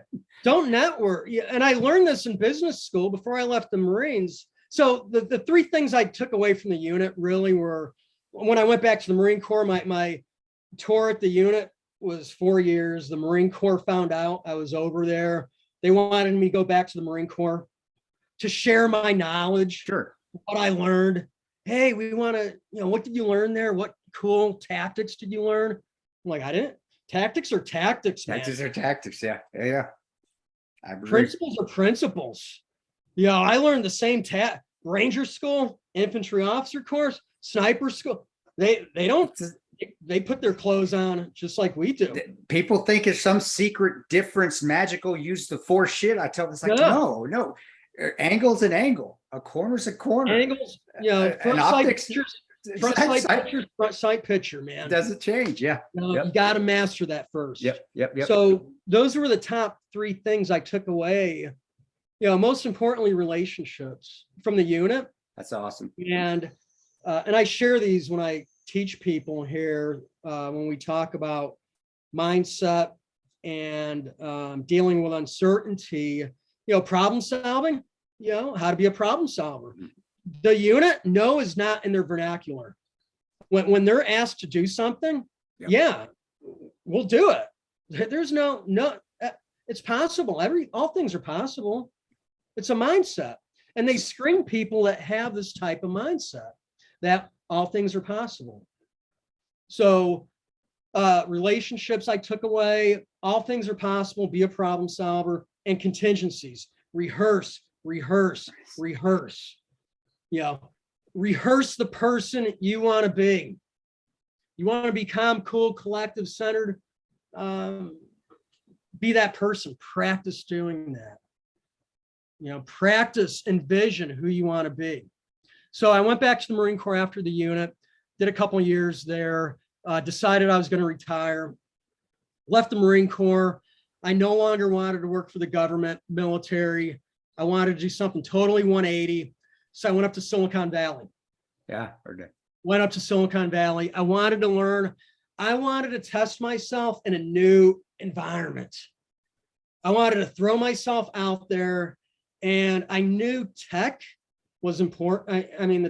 Sure. Silicon Valley now is like Wall Street 50 years. Center of gravity, you go to where the center of gravity is. It's a basic military principle. Go to the fight, go to where the center of gravity is. For me, that was Silicon Valley. Excuse me. I wanted to learn a new language. I wanted to learn tech. I wanted to understand it and see what I could do. So what'd you throw yourself into? Did you just go, hey, I'm here? You went to Bill Gates, said, hey, dude, hire me. I mean, what'd you do? How did you manage to get in there, and what route did you take? Someone, sorry. You're good. You're good. Someone, or did you have a connection there already that kind of someone emailed me. They one of the tech companies, they were looking for someone with my background, with a special ops, and also they were looking for someone with a law degree or an MBA. I don't know, whatever. Maybe they think you can think a little more, but they wanted that qualification, a higher degree, special ops background. So I sent my resume, and did an interview process and was hired and to do some contract security analyst work. And in the end, it didn't work out. And I transitioned from there and hiked the Appalachian Trail. I needed a break. I went right from the military right into this job. I just wanted to go right into it. And you're at the highest level. I mean, you're working high stress, high level military. Now you're trying to bounce into some normalcy. That's hard to do, man. And I think, and that's something we focus here too at Zen Commando. And Zen Commando is about, people ask me, what is Zen Commando? What's that about? You know, for me, it's about balance. You know, you can't be commando all the time. You can't be commando. You can't do CrossFit your whole life 24/7 and not do some yoga. I'm sorry, you're going to break. So Zen Commando is about what, from my studies of martial arts and Eastern practices, it's about finding the middle way. It's finding that happy median, balancing you as a human being. And that's what Zen Commando is all about. It's about bringing clarity into your life. Can you give an example of maybe what somebody comes to your course, what you do with them? Because I know there's people going, shit, it's an excuse for me to go to Costa Rica, look at that place, but I don't want to go there and have them throw me in the middle of the jungle and then say, get home. So right. That's one option. They can sign up for that course. That's awesome. That's not what I want. That's not the type of course I advertise. My two primary are the recalibration retreat and the awakened warrior retreat. Okay. And essentially the recalibration retreat, we're living in confusing times. Yeah. You know, I go back to the States and we live in times of confusion. Mm-hmm. You know, people don't know what end is up. We're at information overload. Yeah, definitely. Great. How to prioritize, which end is up. People are medicated. I didn't realize this, but there's a lot of folks medicated. Over-medicated. What's that? Over-medicated. Over-medicated. They think medication, and from all the commercials that we have, and you know good as I do, being in all these countries, I think we're the only country that does that many medication commercials, and people take they're not. It's us. I believe it's insane. And you mentioned Australia before. It might be Australia or New Zealand, because I remember seeing that they were the only countries that are allowed to advertise, you know, ask your doctor about this, ask your doctor about that, when in reality, you know, your doctor should know what you need. But yeah, people feel like it's like going to a candy store now. Medication is going to solve the issue. And I also feel like a lot of older people, unfortunately, I see it in them particularly, like, to them, being healthy is I'm on this, this is keeping these levels down. And it's like, but are you hitting the gym? Or, you know, and even the news media, you know, with the whole COVID-19 pandemic, I think health became synonymous with, are you vaccinated? And I mean, whatever your feelings are on that, that's one element, but are you in a comfortable BMI? Are you able to do cardio? I mean, I feel like you turn on the news, you'll never see anything about that. Are you taking good natural supplements that are keeping you away from medication? So you're speaking my language, Todd. Yeah. And can you think? Yeah. Yes. Can you think critically? Yep. Yeah. And not just going with the crowd. So clarity, that's one of the things I bring to the fight here. I help people to gain clarity up here through the program that I've put together. And my program, my framework, I have a framework that I've created based off of certain things I've learned throughout my life. I share with folks that I studied combat my entire life. My entire life I've studied combat, but I never studied peace. Cool. I never studied peace. I learned hard skills my whole life. Tonka trucks, hammering a nail, hunting, fishing, Marine Corps, shooting guns, processing rooms, kicking in doors, blah, blah. But I never went inward. I never dissected myself as a human being. And that's where it all starts. It all starts up here.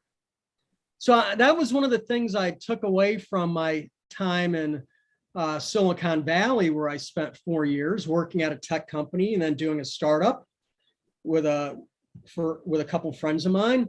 It really rounded me out, I believe, going up there, the military, and then going to the Silicon Valley for 4 years. I got involved in meditation.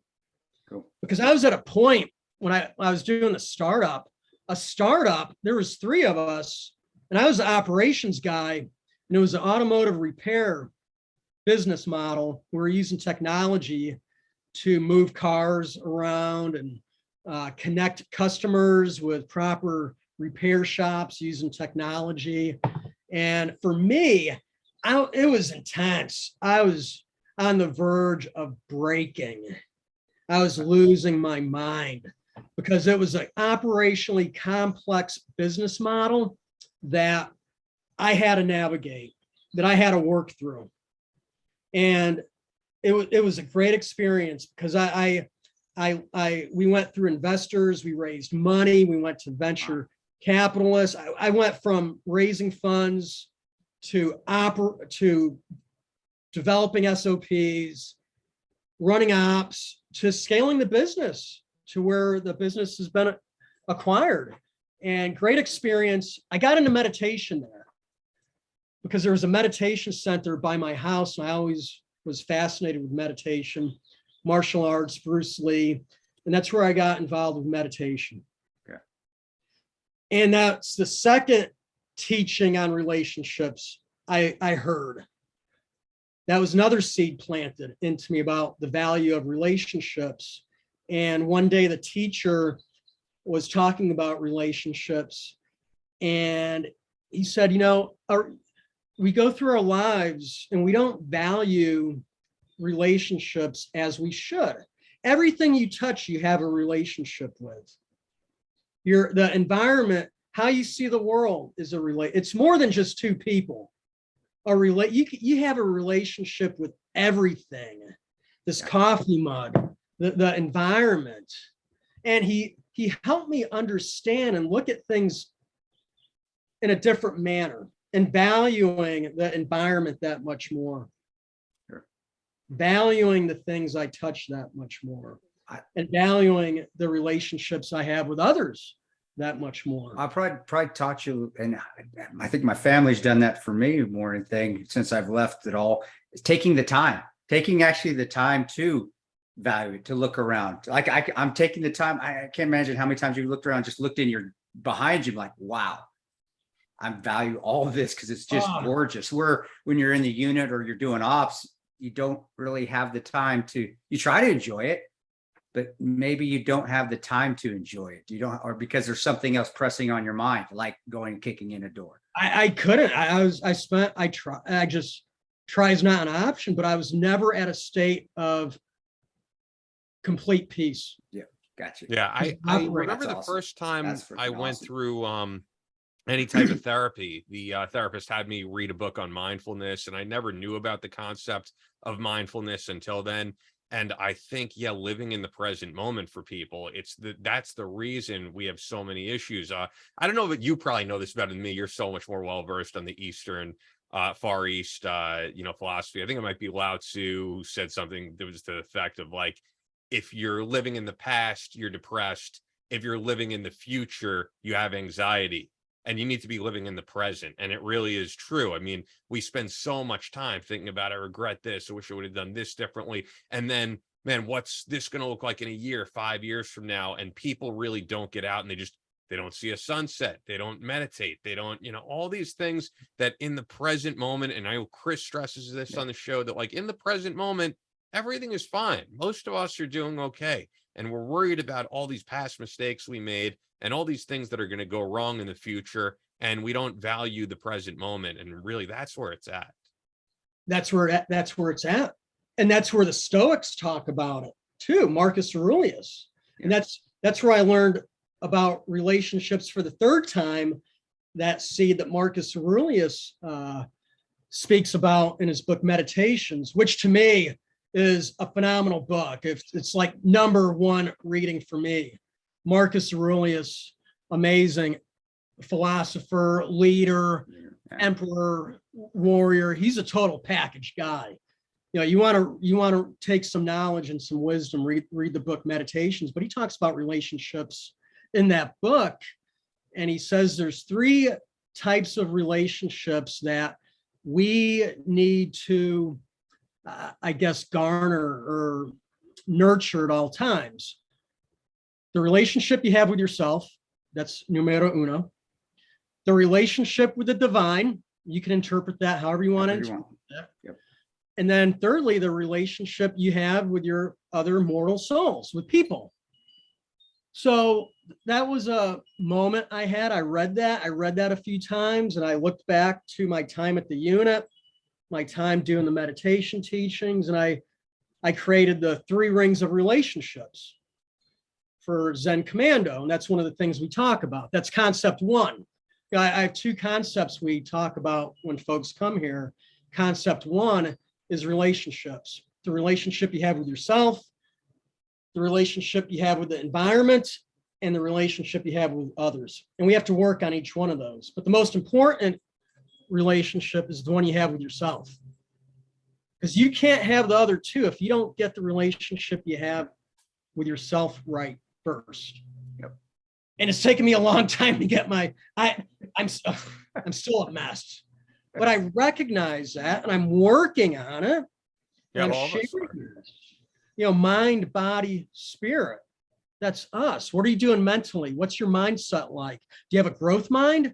Are you growth minded? Or are you fixed minded? How do you speak? What are your thoughts? How do you speak?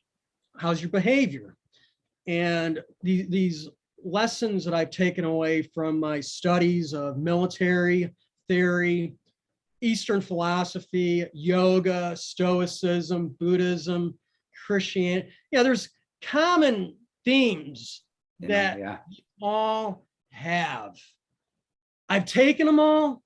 I've packaged them. So here it is. The ancients had it figured out 2,000 years ago. This is amazing, because to me it sounds like, Chris often talks about on the show, you talk about like your lowest point where you were at, and then you needed to, as you say, fix yourself, unfuck yourself. Unfuck yourself. It sounds like, had you have known Todd Apowski and had he had Zen Commando set up at the time, like that would be the perfect place to go. And again, that new mindset to go for how long, Todd? Like a week, 2 weeks? How long do guys do spend? 5 days. We do 5-day packages. And but he's saying exactly, he's giving people a place to do that. Where here's the tools. Yeah. One of the things I've learned, especially with veterans or people dealing with trauma, PTSD, bad things, you got to get them out of the environment. Yeah. You got to get them out of the environment. I'm working with someone now overseas, and they're in a hell of a situation. And the only solution I can offer them is, hey, you need to get out of your environment. Yeah. It's just harmful to you. I offer you come down to Zen Commando for as long as you want. It's not going to be a free lunch. You have to work to stay, but I'm offering my place for you, but you need to change the environment. You are, brother, you're spot on. There is a reason I moved from Nebraska to Kansas when I did. Things had gotten great in Nebraska, but there still is those little memories that trigger those traumatic events, whether it was there in Omaha or whether it was overseas. This is where I started to experience mentally the traumatic events when I came home to Omaha. So whenever I'd come home, I'd see something or I'd smell something, and you know the deal, Todd. But that was one of the reasons we moved, is because I needed to get out of Omaha so I could not have those little triggers that I would see that may be completely unrelated to what I was actually traumatically thinking, but those bad thoughts all happened there. So whenever I came home to Omaha, it wasn't home anymore. It was a place of continuous trauma going through my head, whether it happened in Omaha or not. And that was one of the best things I did was move. I know a lot of people can't do that though. Right. But I was able to, let's get the hell out of here. All right. Family, love you. We're back together, reconciled with my wife. I'm getting my shit together. There's still one thing I'm missing, or there's one piece that's still screwing me up. What is it? And it's a little selfish because I'm saying screwing me up, but got to get right with self. It's here. It's where I'm at. It's my environment. Let's get the fuck out of here. And dude, as soon as I was out, it was like that 60-pound rucksack on that 40-mile walk, it's off. And it felt so much better. So much better. So you're spot on, man. Off. You cut away that rucksack. I lived in California for 16 years. Beautiful place. Right. Beautiful state, but it was toxic for me. Yeah. Toxic's a great word. Perfect. It was toxic for me in many ways. I was aggravated. It was just very toxic for me. I had to move.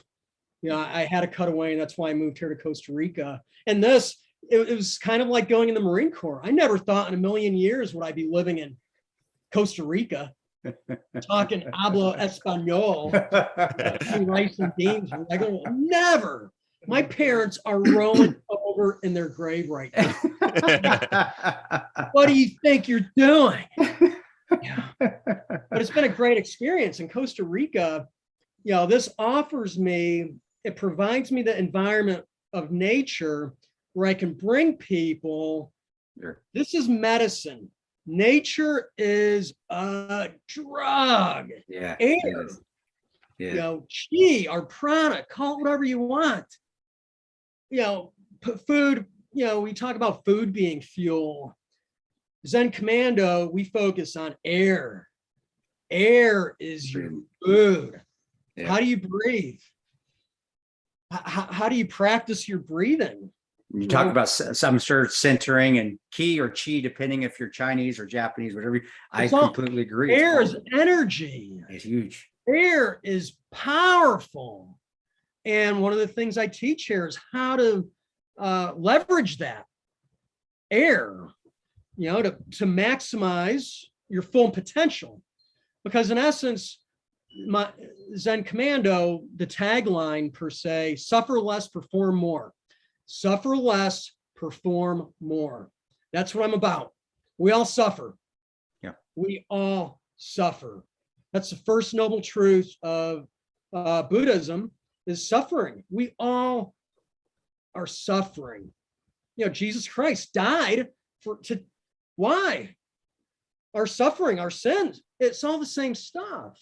And the sooner you realize that we all suffer in one way or another, you can understand a little bit more. Then you understand those root causes of suffering, which there's really only a few. And again, I've extrapolated those few things from my learnings, and I present it to people when they come here. I go, hey, here's the 3 things. It's that simple. Which one are you? Oh, ignorance. You might want to learn. You might want to gather some more information. Oh, ego. Let's work on that. Oh, you can't control your impulses, your desires. Let's work on that. Let's work on creating positive habits. Environments, great leaders, the best leaders are those that are masters of their environment. They don't have to ever engage with people, but if they know how to set up their environment, and this is where parenting comes in. I'm not a parent, but I do know leadership principles. And I grew up, I had great parents. I made my bed when I woke up. I cleaned. House was in an orderly manner. Discipline. Everything organized. It was feng shui. Yeah. It was a safe environment. You need to create that environment. And great leaders, that they're able to influence others by how they manage the environment. Does that make sense? Yep. Not control it, but manage it. Manage. Because control, that's where I think a lot of people lose it, because you can't control your environment. Yeah. But you can manage it and set it up. Yep. It's like at the unit, the environment. The environment there was set up for success. It was organized. There was a structure. And when we talk about the second ring of relationships here, we go in depth. Each day we spend a module. One day we spend on just introspection, looking at yourself, figuring out the things you need to work on. Then another day we talk about the environment. What's your environment like? Is it structured? Is it orderly? Is it safe? Is it secure? You can pick this stuff. You can pick. You don't like the United States? If you don't like where you're living, guess what? You can move to another state. You can move to Costa Rica. Shit. You Look at can you. move. Exactly. There's a will. There's a way. I don't want to, I don't like excuses. Don't tell. Work harder. Yeah. Drink water. More water. Take some drink water. Get some 100-mile-an-hour Keep take. Take moving. that fucking ankle up and keep moving. Get moving. That's right. I'm That's drinking my right. water. I always have my gallon here. It's so I know we're going long, but it's so awesome, and it comes right back. This is a perfect circle. It comes right back to fundamentals. Fundamentals in living, fundamentals in tactics. It's always fundamentals. There is no fucking secret sauce, special forces. Use the Force, Star Wars, Jedi mind trick. It is fucking fundamentals. We have to master the basics of being humans. We've lost that, I believe. I love technology. Technology's awesome, but we have to be able to manage it. We have to be masters of ourselves. We have to learn about respect. You have to learn how to respect yourself. What you project is what you reflect. We have to work. Humans, we're animals, but we have reason. We have the ability to have logic. We're designed to cooperate. We know the science is there. We are designed to be a community, to cooperate with one another. But when I go back to the States, I see more individualism than ever. People don't want to talk to one another. They'll talk through. I was in a situation where someone texted me on my phone. They were in the room next door, an adjacent room. I'm not calling anyone out. But it blew me away. I got up. I'm like, hey, with my knife hand. Hey, what's wrong with you? It is true, man. I'll quote Alex Jones here because I've heard him say it, but we're becoming transhuman. That's what it is. We're becoming, just one with technology completely. And that technology should be a tool. It shouldn't be everything. Yeah. And I think people have lost the ability to communicate, the ability of all of that because of technology. And just one thing I was going to ask is we'll wrap things up here, but so you're in Costa Rica by yourself now, away from everybody, right? This is just your own thing besides when clients come there to see you. Right. I'm here solo. I do online coaching, each day. I have a pretty decent client base. And for the listeners, it's zencommando.com. Pretty simple. Google Zen Commando. There's only one. You're going to come across this one. But they might come across the naked video in. They might come across the naked guy with the Spartan helmet and the spear. What's the story behind that? You got to at least tell us. Like, what was the story behind that? Because I came across on Instagram and I'm like, is Todd on something? Is he just like living his best life, as they say? No, I came across this thing called. I wanted to create a YouTube channel. I learned in tech. I wanted to do my own thing, and this is one of my first marketing tools. I knew tech is important, creating that social media presence. You need to have a YouTube channel. Well, you don't need to, but it helps. Instagram, YouTube, Facebook, website. So I was playing, I'm trying to figure out there's the technology, the video editing tools and the cameras. It's an art. It is. It's an art. The right microphone, the right camera, tripods, and I'm a knuckle dragger. I'm a hombre de cueva. I tell my Tico friends, hey, amigo, Joe, estoy hombre de cueva. I licked windows and doorknobs my entire life. My Spanish is slow the F down. Yes, you did. That's how I say. Slow down now. No más rápido. No hablas rápido. Yeah, slow down. Right? So I was just trying to figure out my purpose was try to figure out how to use my video tools. My iPhone, tripods, how to splice video. So that was one of my first videos and I'm like, what can I do? And I had this Spartan helmet there that I got from Greece. There's some history behind that because I found I always wanted to go to Sparta after reading the gates of fire, Thermopylae. It's like Sparta is one of these places you got to visit. So when I went to Sparta, a Spartan helmet, yeah, I got to grab a Spartan helmet. This is some Zen Commando stuff. So I had the Zen Commando helmet here, the Spartan helmet, and I had a walking stick, and the river's right over by my house. I'm like, I'll just put together a little video of this naked guy walking through the jungle, going to the river. And I'll see, just put it together. So that was cool. That was the premise behind that one. There was really no intent. Just trying to figure out how to use Final Cut Pro.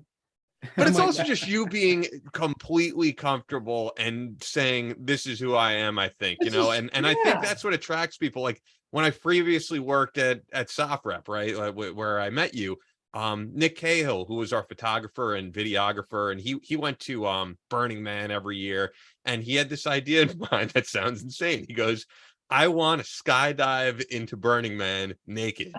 And he did it.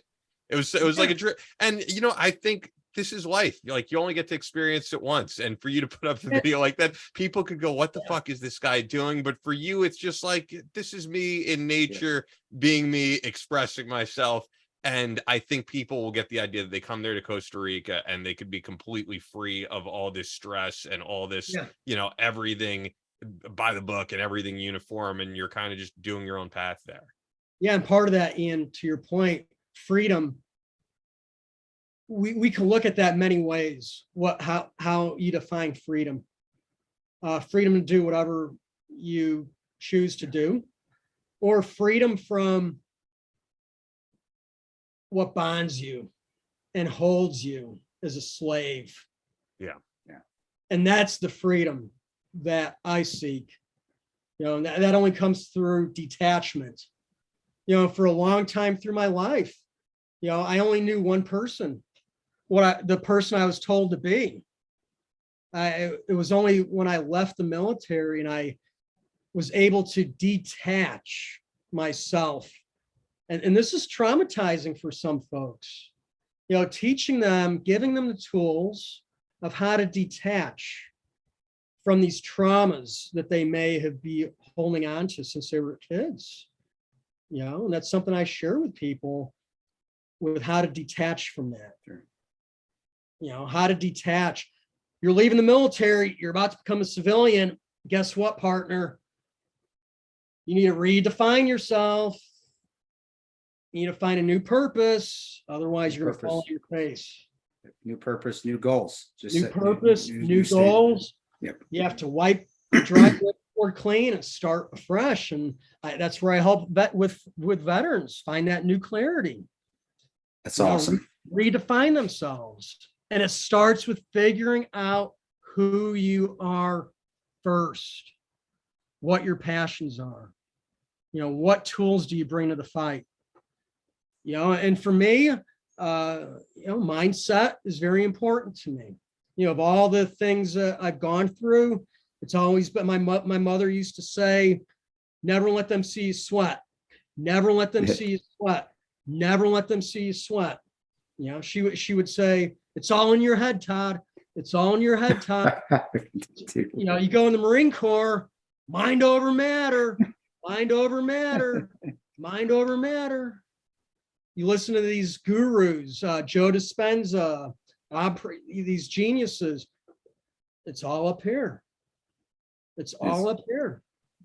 You know, it starts up here, rewiring this. And it's amazing. Yeah. The battles are truly won from within. And the strongest weapon you have in your arsenal is up here. And all things are possible. All things are possible. And it starts with the relationship you have with yourself, getting yourself right, figuring it out who you are, gaining clarity into your life, you know, decision, clarity. Clarity comes with awareness. That's why we focus a lot on meditation here. Meditation and breath work, that's the medicine I sell. You know, meditation and breath work, breathing, how to properly breathe, how to quiet the monkey mind. I love that. The monkey mind and quieting that, focusing on internal friction, which is a military, you talk about military theory, you have two types of friction, external and internal. The goal is to reduce as much internal friction in your life as humanly possible. Reduce internal friction, reduce suffering, manage. I see these people, I go home, they have so much stuff, things in there. I'm like, I have maybe 5 Rubbermaid containers of things. That is it. I kept one Marine uniform. The more you have, the more you have to manage. Yeah. It's these basic principles. Less is more. It is. So essentially Zen Commando, it's all about helping others to suffer less and optimizing their performance through different methods of thinking, of bringing structure. You'd be amazed. There's people that do not have structure in their life. Some of the folks that come here, they're all over the place. Their shot group is all over the carnage. You have to tighten that shot group up. How do you tighten a shot group? Principles remain the same, even with pistol marksmanship in general. Your foundation, let's look at your stance. Where are your feet at? Maslow's hierarchy of needs. It's basic stuff. When it comes to human behavior, security, and that's a whole nother episode, another concept I teach, security. Security is the cornerstone of successful relationships. That's a whole nother diatribe. We won't even go down that route. But first principle of patrolling, don't violate security. Don't violate mofo security. I learned that in Ranger School. Otherwise, you're going to wake up with a gas mask on. Marty Sims and CS Grenade. Yeah, I knew this was going to be a great episode because I just feel like there's so much insight into here, and also just learning your backstory. I loved this. I think if you put out a book, I think the way people are inspired by a guy like Dave Goggins, I think people would love to hear this type of stuff. I would certainly read it. But yeah, check out zencommando.com, at zencommando on Instagram. Last thing before we wrap up here, Chris, I know you real quickly wanted to mention with E3 Firearms, someone who reached out to you. They bonded with their father over the show, and I just mentioned that for sure. We got a message, and it was important to me. A gentleman by the name of Chris. I how's his ID there? I didn't check his last name out, Chris, but he said that he listened to the podcast, and I know he's going to listen. He was getting ready for this one, Todd. But I think this is going to be great for him too, because his father just passed away, and he said that was one of his things. His father, who's a 7-year Vietnam veteran, 7 years in Vietnam, just a 7-year vet, but seven years, said him and his father would listen to the podcast. That's what they would do together. So I think this episode for this next one, for this coming up, Chris is going to listen to it. Man, brother, I think you might get an email from him, man. I think this is going to be awesome. So thanks, Chris, for saying that as well. And Todd, not that we planned it this way, but I think it worked out perfectly for what Chris is going through right now. Yeah, and you guys, thanks for having me on this. I appreciate it. For the listeners, it's an honor. For the listeners, Zen Commando 24/7. If anyone needs anything, I'm here. Awesome. Yeah, I've had people reach out for me. They were contemplating taking a pistol to their head. I picked up the phone. I'm here for people. That's the purpose. That's my goal. That's my vision. That's awesome. The quest to set people up for success. And success is whatever you want it to be. To me, it's just accomplishing actions on objective, Ranger style. That's it. What's success? Accomplishing objectives on objective, right? That's what you got to do. You do. So action on objective. So thanks for having me. I appreciate it. You're awesome, brother. Thank you, Todd. And again, you're a warrior. You're a warrior, but you're a Zen master, and I love it. Be like water, man. That's all I kept thinking when be like water, man. Be Bruce Lee and Yip Man. I read about Yip Man and Bruce Lee's. People think Bruce Lee was awesome. Read about his master. Read about Yip Man. Oh my God. But remember, just flow with it. Go with it. Go with the environment. And that's where your naked walk through the water was. He's just going with the environment. But seriously, it's like, he's just going with the environment, man. He just be like water. He's just flowing, which is awesome. So God bless you, man. You're awesome, bro. Thanks, man. Yeah, thank you so much. That's all for this episode of the Battleline podcast, but we'll be back on Monday with more American Straight Talk. Until then, be sure to follow us on Instagram at Battleline Podcast and on Twitter at Battleline Pod. To sign up for future Battleline tactical courses, go to www.christantoperanto.net. Believe in yourself, face all challenges head on, and as always, never quit.